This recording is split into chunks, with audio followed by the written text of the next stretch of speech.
All right, multiple years ago, probably 2003, 4, I came up with, I was bequeathed, I was given an acronym underneath the title of SMORES. And for those of you out in the world who are familiar with the concept of solid design principles, I challenge you to really describe who Liskov is to anybody else in the world. And so what I would say is that, if I get back to here, SMORES represents a similar paradigm as solid, far more tangible, tactical, and understandable and rememberable. Who here knows or remembers SMORES? By show of hands. Perfect. Okay, so it's less than half. You're all kind of seeing this for the first time. We'll go through it. SMORES is an acronym that should guide you on everything that you make. And I will justify that if I had more time, but I don't.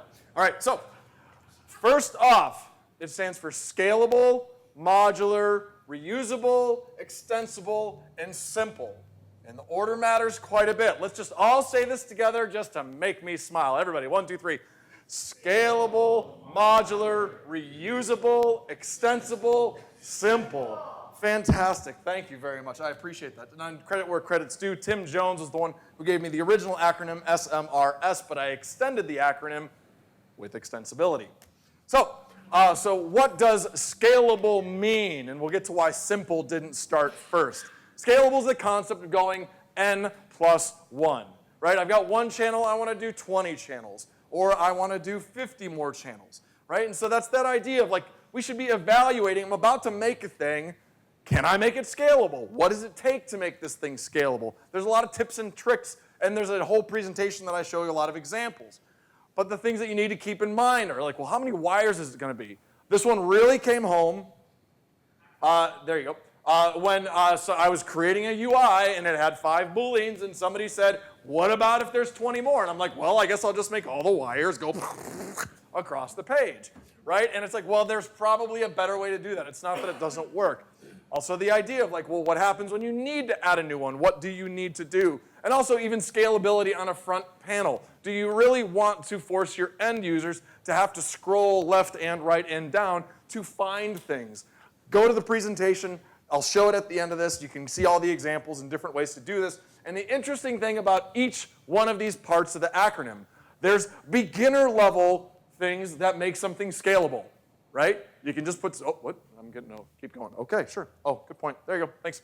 All right, so next up on the list is modular, right? How can I make something modular? I love the phrase functional containment because it prevents Play-Doh syndrome. So what is the Play-Doh syndrome? Hopefully this sticks in your head.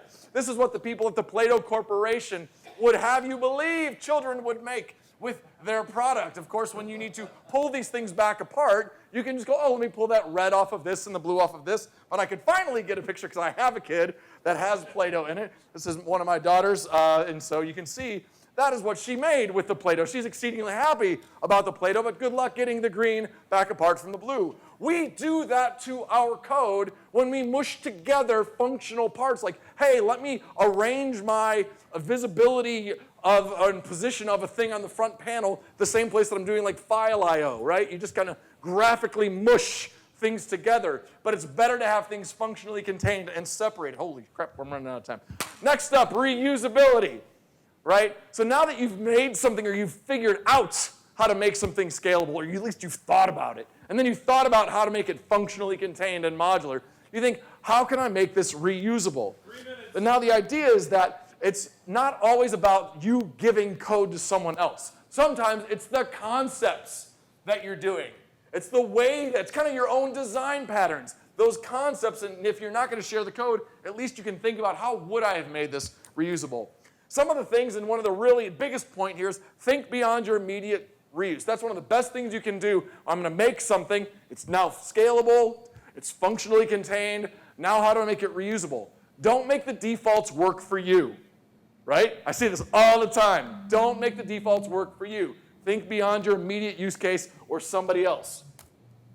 Also, another really interesting, terrible graphic, but don't just package up what you have and call it reuse. I've seen so many organizations say like, hey, let's just take the repo and make that our reuse library. Of course, the reuse turns into refuse. Blame that on Brian Powell if you didn't like it. So the extending of the concept of SMORES, scalable, modular, reusable, now extensible, is that you plan for the things that you don't know.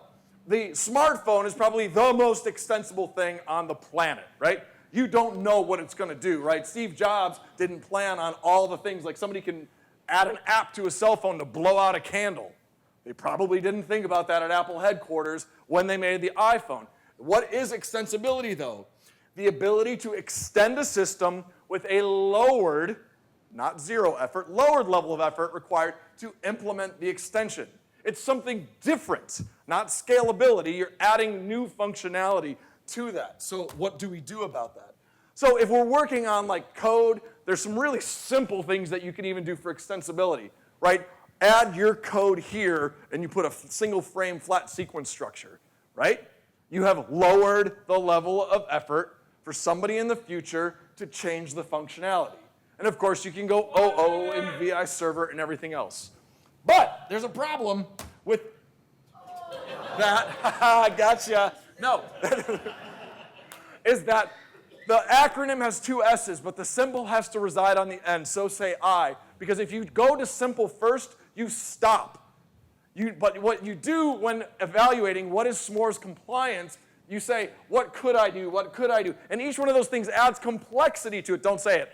And it's complexity to your program. Extensibility, reusability. I told you don't say it. It throws me off my program. So the twist is get creative. Think about what you can do, right?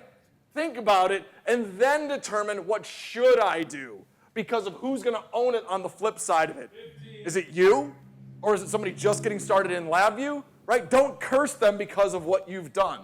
Now, oh yeah, never put the S first. You'll end up with a different S that starts with SH right there.